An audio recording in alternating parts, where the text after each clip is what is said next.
हर हर महादेव, जय माता रानी। दोस्तों, आप देख रहे हैं आपका अपना यूट्यूब चैनल शांति गंगा। आप सभी का मेरे चैनल पर बहुत बहुत स्वागत है। तो धन और वैभव की देवी माता लक्ष्मी की पूजा करने और उनके पसंद का भोग लगाने से सुख समृद्धि, धन और दौलत में वृद्धि होती है। पूजा पाठ के अलावा आप रात में सोने के से पहले भी कुछ आसान से उपाय कर लें तो माता लक्ष्मी आप पर प्रसन्न रहेंगी और धन दौलत भी बढ़ता रहेगा। दोस्तों, माता लक्ष्मी की पूजा करने और उनके पसंद का भोग लगाने से सुख समृद्धि, धन और दौलत में वृद्धि तो होती ही है। माता लक्ष्मी की कृपा प्राप्ति के लिए लोग उनके मंत्रों का जाप भी करते हैं तथा कई तरह के ज्योतिष उपाय करते हैं। वास्तुशास्त्र में भी धन और समृद्धि के लिए कई उपाय बताए गए हैं। पूजा पाठ के अलावा आप रात में सोने से पहले कुछ आसान से उपाय कर लेते हैं तो माता लक्ष्मी आप पर प्रसन्न रहेंगी और धन दौलत भी बढ़ता रहेगा। दोस्तों, इस वीडियो में हम बात करेंगे ऐसे ही कुछ उपायों के बारे में। ऐसे कौन कौन से उपाय हैं जिनको करने से आपका जीवन धन धान्य से परिपूर्ण रहेगा, इन उपायों को जानेंगे इस वीडियो में। दोस्तों, 7 उपाय मैं आपको बताऊंगी, आपको जो अच्छे लगे आप उनमें से वो उपाय कर सकते हैं।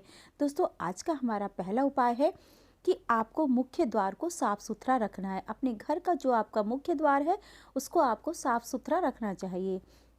रात्रि के पहर में माता लक्ष्मी विचरण करती हैं दोस्तों, खास तौर पर पूर्णिमा की रात। ऐसे में सोने से पहले अपने घर के मुख्य द्वार को साफ रखें। घर में आते समय कोई अवरोध या गंदगी ना हो, जिससे जिनके घर साफ सुथरे होते हैं वहाँ लक्ष्मी का वास होता है। तो आपको अपने घर को साफ सुथरा रखना है, यानी कि विशेष रूप से आपको अपने मेन गेट को, मेन दरवाजे को आपको साफ सुथरा रखना है।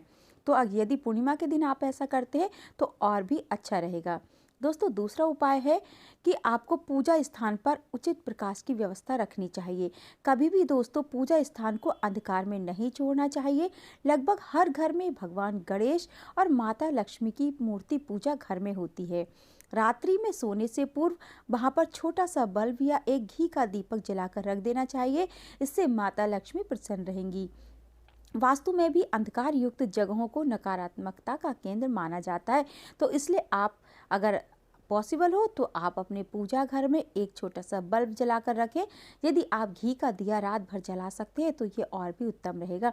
यदि ऐसा नहीं कर सकते तो आप कोई भी रोशनी का प्रबंध अपने घर में, घर के मंदिर में आप कर सकते हैं। दोस्तों, तीसरा उपाय है उत्तर दिशा की सफाई, यानी कि वास्तुशास्त्र में उत्तर दिशा को धन के देवता कुबेर की दिशा माना जाता है। जब आप रात में सोने जाते हैं तो इस दिशा को साफ कर देना चाहिए। इस स्थान पर तिजोरी रखते हैं ताकि धन में वृद्धि होती रहे। तो दोस्तों, यदि आपके घर में इस स्थान पर धन रखा जाता है तो आप देखेंगे कि ऑटोमेटिक आपके धन में वृद्धि होती रहेगी। तो यदि आप उत्तर दिशा की सफाई नहीं रखते हैं तो आपको अपने घर की उत्तर दिशा को साफ सुथरा रखना चाहिए। सोने जाने से पहले भी इस दिशा को एक बार आप देख लें, ठीक कर दें और साफ सुथरा कर दें। यदि तिजोरी रखते हैं तो आपको साफ सफाई का विशेष ध्यान रखना है। दोस्तों, अगला चौथा उपाय है झाड़ू का। तो आपको झाड़ू किस तरह से अपने घर में रखनी है, इस बात पर भी आपको ध्यान देना चाहिए। दोस्तों, रात में सोने से पूर्व आप यह देख लें कि आपके घर की झाड़ू सही जगह और सही तरीके से रखी हुई है या नहीं। झाड़ू को खड़ा रखने, पैर लगाने से माता लक्ष्मी का अपमान होता है। तो कभी भी झाड़ू को घर में खड़ा नहीं रखना चाहिए और ना ही उसे पैर से ठोकर मारनी चाहिए, ना पैर लगाना चाहिए। झाड़ू का उपयोग होने के बाद उसे छिपा कर रखना चाहिए, उसे जमीन पर लिटा कर रखना चाहिए। कभी भी झाड़ू को खुला या लोगों के दिखने वाले स्थान पर नहीं रखना चाहिए। ऐसे स्थान पर झाड़ू को कभी ना रखें दोस्तों जहां से हर किसी की नज़र उस पर पड़े। तो छुपाकर झाड़ू रखनी चाहिए। दोस्तों, अगला पांचवा उपाय है रात में भोजन करने के बाद जब भी आप सोने जाएं तो दिशा का ध्यान जरूर रखें, यानी कि आपको किस दिशा में सोना है इसका भी आपको ध्यान रखना है। इसका भी कनेक्शन आपके धन से होता है। तो आपको किस दिशा में सिर करके सोना है, सिर रख कर सोना है, तो किस दिशा में आपको पैर रखने, इस बात का ध्यान रखना चाहिए। तो जब भी आप सोने जाएं तो दिशा का ध्यान जरूर रखें। हमेशा कोशिश करें कि आपका सिर दक्षिण और पैर उत्तर दिशा में रहें। वास्तु के हिसाब से यह शयन की सबसे सही दिशा होती है। तो यदि आप इस तरह से सोते हैं तो आप देखेंगे कि आपके घर में बरकत होती रहती है और धन की आवक भी रहती है। दोस्तों, छठा उपाय है, यदि आपके घर में नकारात्मकता का प्रभाव लग रहा है, आपको लग रहा है कि घर में घुसते ही आपका मूड कुछ अपसेट रहता है या कुछ भी नकारात्मकता आपको लग रही है, तो रात के समय में कपूर के साथ लौंग डालकर जला देनी चाहिए। दोस्तों, यह काम आपको रात में जब आपका खाना पीना और किचन का काम खत्म हो जाए तब आपको ये उपाय करना चाहिए। यह काम रोज करने से धन धान्य में वृद्धि होती है और नकारात्मकता दूर होती है। तो आपको रात में जब आपके घर का किचन का सारा काम खत्म हो जाए, सब लोग खाना खा लें, उसके बाद आप थोड़ा सा दो लौंग लीजिए, थोड़ा सा कपूर लीजिए और उसे घर में जला दीजिए। तो इससे आपके घर में नकारात्मकता दूर हो जाएगी।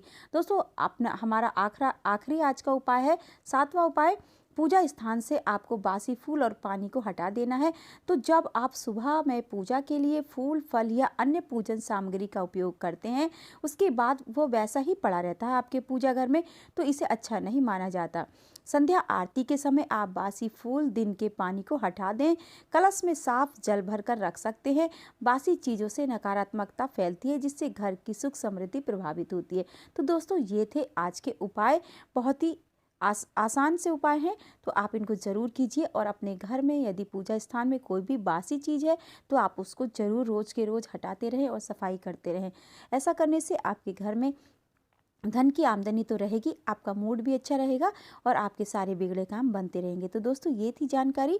आपको कैसी लगी कमेंट करके मुझे ज़रूर बताइए और इसी तरह की वीडियो देखने के लिए मेरे चैनल को भी सब्सक्राइब कर लें। वीडियो को लाइक और शेयर भी ज़रूर करें। वीडियो देखने के लिए आपका बहुत बहुत धन्यवाद।